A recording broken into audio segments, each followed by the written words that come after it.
Fall is all about cozy comforts, and with Hero Bread, you can enjoy all your favorites and still hit your health goals. From breakfast bagels and meal prepped enchiladas to mouth-watering burgers and cheesy noodles. You won't believe Hero Bread's options have 0 to 5 grams net carbs and are high fiber from the taste and texture. And right now, Hero Bread is offering 10% off your order. Go to hero.co and use code FALL25 at checkout. That's FALL25 at hero.co. All figures are per serving of Hero Bread. Contains 2 to 18 grams of fat per serving. See the product nutrition panels on hero.co for more information. Hey everybody, I'm Mikey Andersen, and this is Fantasy Avenue, where each week we talk about everything you need to know in the world of fantasy football. Hello, and welcome back to Fantasy Avenue, your road to fantasy football victory. I'm Mikey Andersen. It's good to be back. I missed last week again. I lost my voice at a volleyball game, so, volleyball games, they go hard. They're exciting. I did what I had to do. But now I'm back. Still recording on Saturday. I want to shout out my football team. The varsity guys of Gallatin High made it past this to the semis now. And yeah, so super exciting, but that means we have practice on Thursday, so I'm not able to get an episode out on Thursday still. So as soon as that ends, we'll be back to a more regular looking schedule. But yeah, let's hop right into the episode. We have the basic schedule today. We'll go through a little bit of a weekly overview. It'll be a little weird because we didn't get last week, but we'll do that. We'll go into some studs and the duds of the last week, and then who you really want to trade for or pick up on the waiver wire this week, and we'll end with some notable injury news. So first, let's just go into the week review from last week. Another exciting week of football. Yeah, it was a good week. One thing I really wanted to talk about more than the games. I mean, there was some exciting games and some crazy games. I'll go real quick into the games, like the Raiders putting up 0 points, the impact that has in fantasy. Philadelphia still going strong. Carolina had a good showing. They weren't able to win, and that was one of the craziest endings I've ever seen. Carolina is such on the brink of good and bad.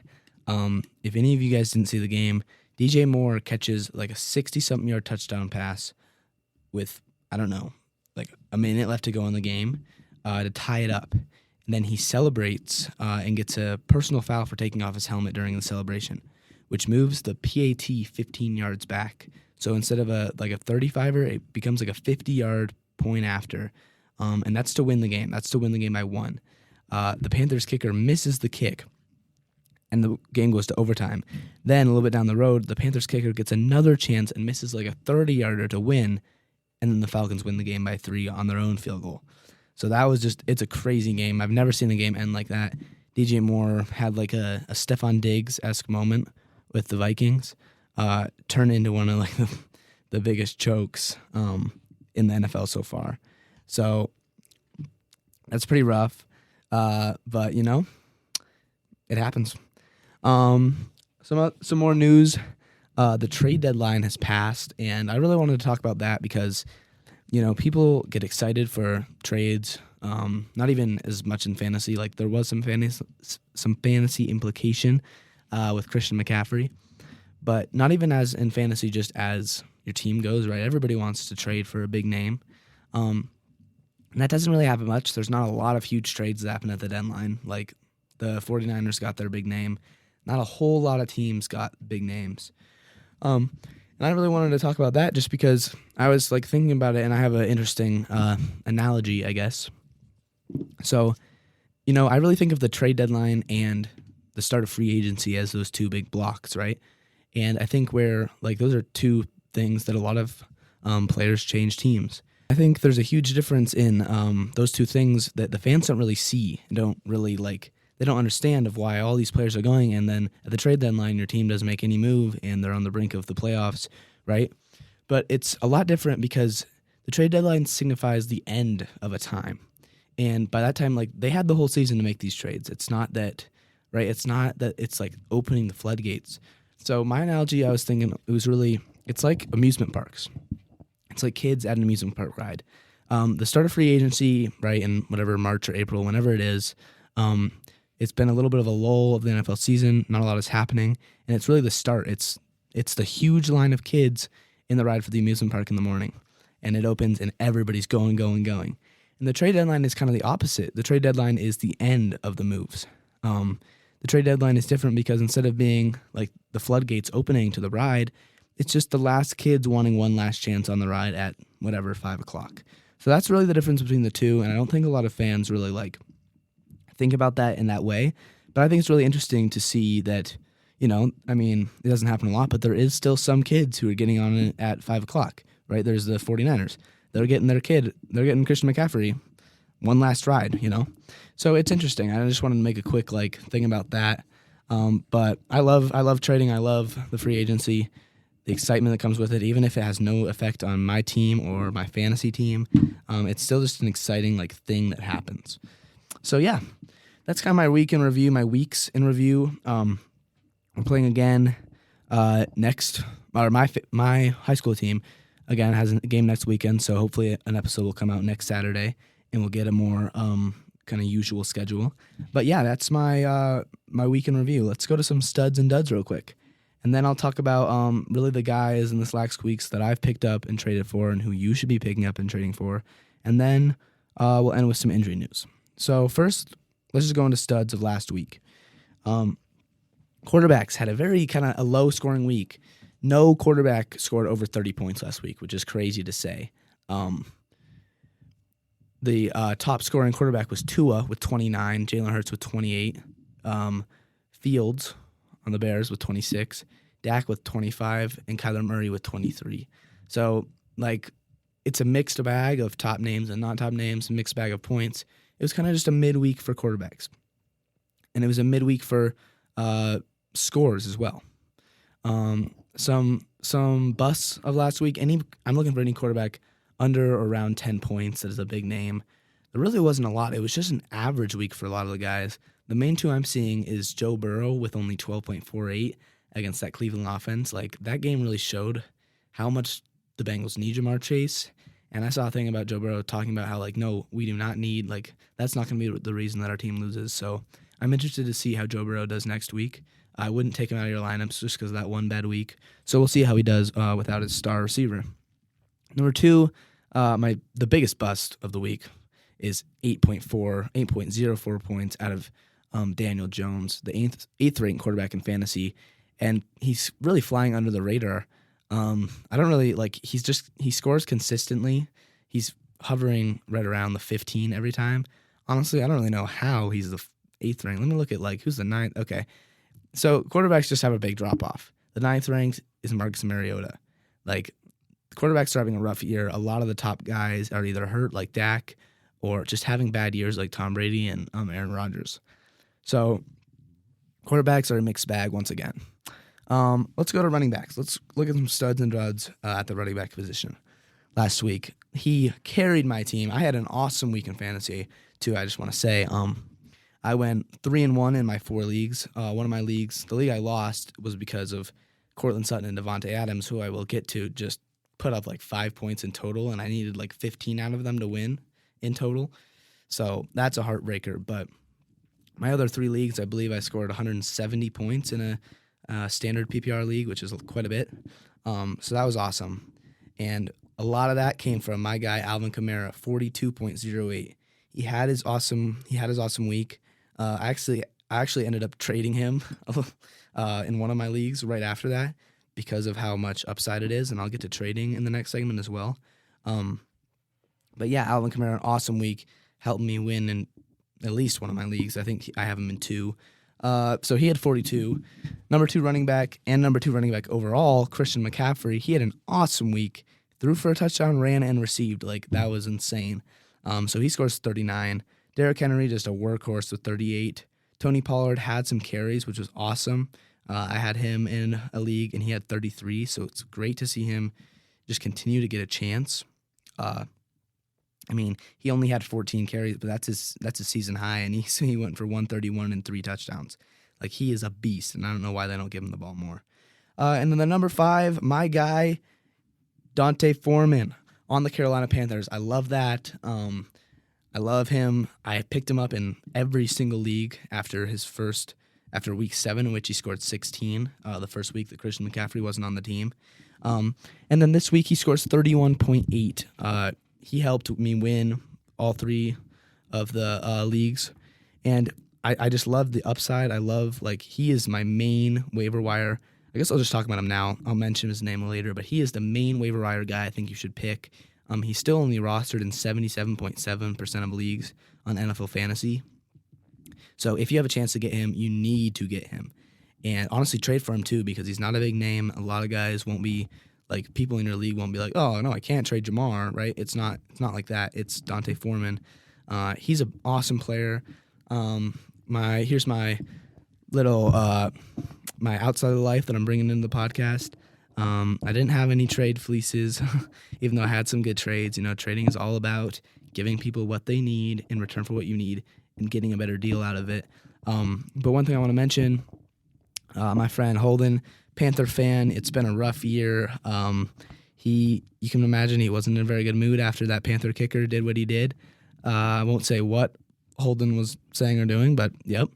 But anyway, his Panther quote of the week, and I might do this in a couple weeks because the Panthers are so fun to watch and how inconsistent they are, but how many points their players score. Just their random players, like P.J. Walker goes off for 3 touchdowns and Dante Foreman scores 31, right? Stuff like that. His quote of the week is, Dante Foreman is a must-start in every single league. Thank you, Holden, for that quote. Not very original, but it's facts. Panthers running backs, start every Panthers running back you can that is named Dante Foreman, because he will score you some points. So he's my main stud of last week.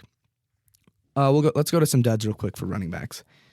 Just moving right along. The main name I'm seeing is a rough week. As I said, the Raiders 0-24. They didn't put up a single point. And Josh Jacobs, who's been their whole offense basically this season with only 7.4. Again, the Raiders are a bit of a scary team. They're pretty inconsistent, but they're good. So, they have good players and they play well usually. I can't remember the last time the Raiders have been shut out. That just doesn't happen to anybody really. Same with Devontae Adams. We'll go to the next segment here at receivers and talk about him. But yeah, I wouldn't be scared to start them again. I'm starting Devontae Adams in a league again. If it happens again now, if I'm talking about this again next week, maybe bring a little worry. But for now, I think it's okay. I'll start with duds at the receiver position because I want to talk about Devontae Adams. Devontae Adams and Courtland Sutton. Now, they both scored, let's see, how many points did Devontae? But Devontae had 3, correct? Let me look. Yeah. So Devontae Adams and Courtland Sutton both scoring under 4 points. I had them both in a league. Absolutely dismal. I don't know what to say. I would continue to start both of them. Courtland Sutton is coming down to earth more as he, at the start of the season, he was the Broncos' whole offense, basically. The Broncos' offense is getting stronger and more balanced with this bringing Courtland Sutton back down. I think Courtland Sutton should still be a top 20 fantasy receiver, but it's hard to get the catches. He's struggling to get the catches. But yeah, those two, I don't even know what happened. I'm seeing guys like Zach Pascal, the number 108th receiver in fantasy, scoring more than them last week. So, what happens. Let's look at some duds real quick. I love this. I love my guy, A.J. Brown. Picked him up in a couple leagues. I was super excited as he came to the Eagles last year. And here he is scoring 40 like he had his week. DeAndre Hopkins, another guy I was talking about, you need to pick him up in late rounds of your draft. He goes off for 34. So I'm loving my draft choices right now.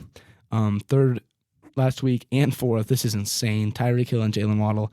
These guys, I don't know how the Dolphins are sustaining 2 top 5 receivers, but I'm all for it. It's awesome. I haven't seen that since I don't even know when. Either the Bucks a couple years ago with Chris Godwin and Mike Evans, super high, or even a couple years back, the Broncos with Emmanuel Sanders and Demaryius Thomas. It's super rare to have 2-star fantasy wide receivers because of how much volume they need. So that's awesome. And then to finish out the list of studs, DJ Moore on the Panthers. Stud and a dud, whatever. For fantasy, he's a stud. For the Panthers, that one hurts. Let's go to tight ends. A stud tight end last week was Tyler Conklin. He had a beast of a week. He had a very underwhelming stretch of games. He went 8, 0, 2, and 6 points. And then he gets his 25-point game. So if any of you were still staying on that, still riding that Tyler Conklin train, nice job. But I don't know if I would depend on that to happen again. And then love to see this number 3 last week, Kyle Pitts with 19 on NFL Fantasy. Awesome. He's finally scored another touchdown. Yay, now he has 3 career touchdowns. Kyle Pitts is one of the weirdest stories I've ever heard of a guy that tall and that athletic not scoring touchdowns, but what happens. Looking for a dud of last week. Not really many big names that are in the bottom. I mean, the only guy I can really think of is where is he at? Mark Andrews with only 6.3. He was pretty much a non-factor. And he was the week before too. He's having a rough stretch. He did not get a single catch in his week 7 game. And he only had 3 catches last week. So he's having a rough patch, but I would stay on that train. He's still the number 2, even with 2 rough weeks. The gap is just widening between him and Travis Kelce in terms of points at this point. But yeah, I would stay on that. Finally, let's look at a defense. Any big defenses? The Eagles played well again. No real crazy. I mean, they scored 16, but no real crazy defenses. All right. So there's my studs and duds portion of the episode. We're getting down to around the end of the episode. I need to finish it up here. Yeah, it was a good week of fantasy. I'm excited to be back. I'm going to talk a little bit about my guys for the waiver wire.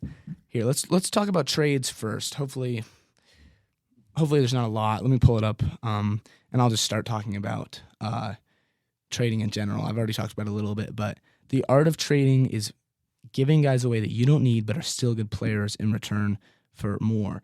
And that's trading and drafting, 2 things that happen super far away from each other, have such a big impact on each other because your draft depth provides everything that you can do in terms of trading. Without a good draft, without good depth, that's all you can do is play your starters, right? Your trading abilities go right out the window.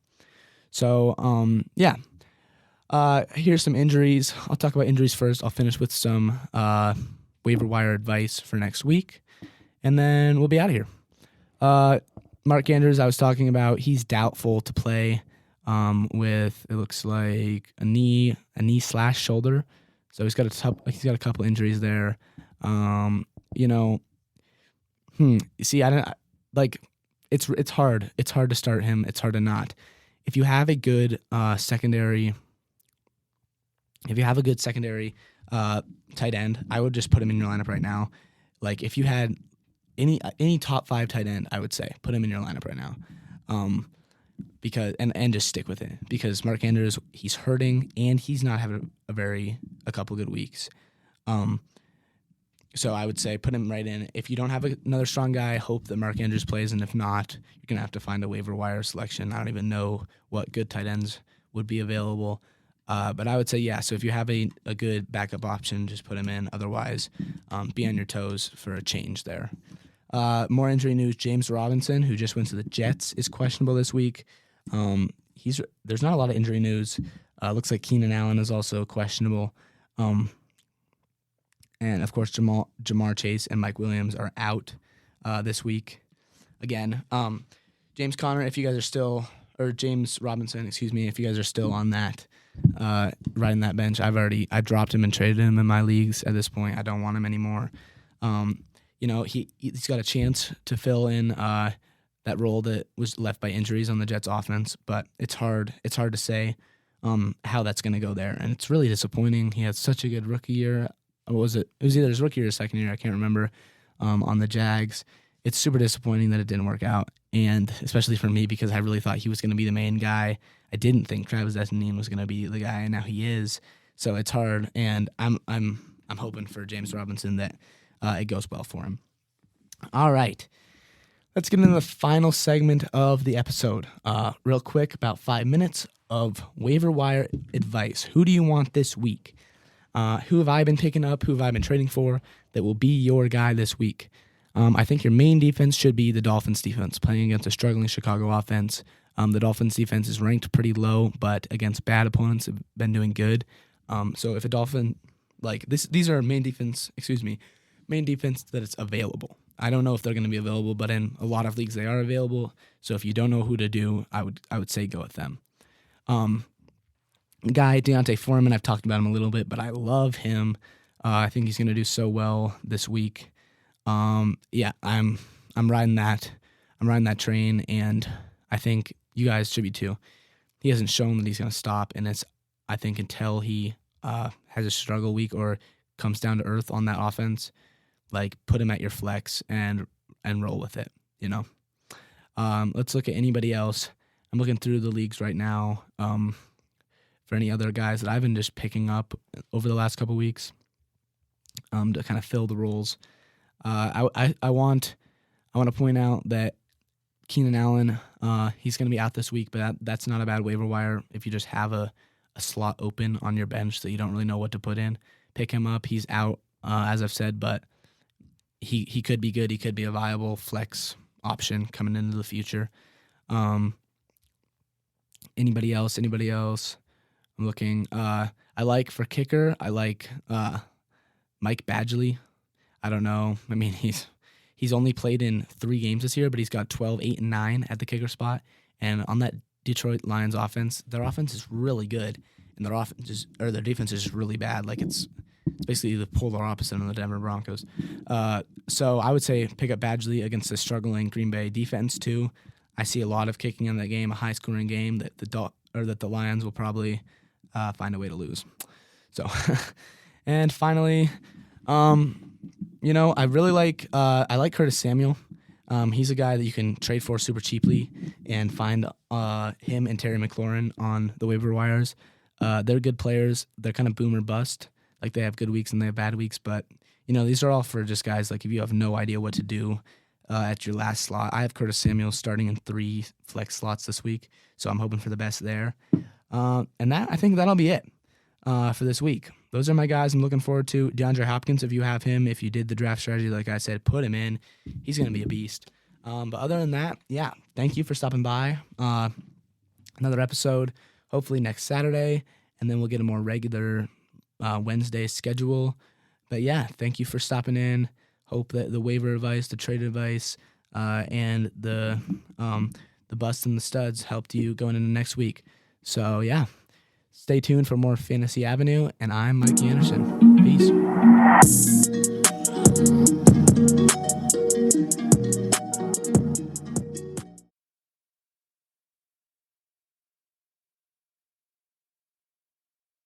Beautiful Anonymous changes each week. It defies genres and expectations. For example, our most recent episode, I talked to a woman who survived a murder attempt by her own son. But just the week before that, we just talked the whole time about Star Trek. We've had other recent episodes about sexting in languages that are not your first language, or what it's like to get weight loss surgery. It's unpredictable, it's real, it's honest, it's raw. Get Beautiful Anonymous wherever you listen to podcasts.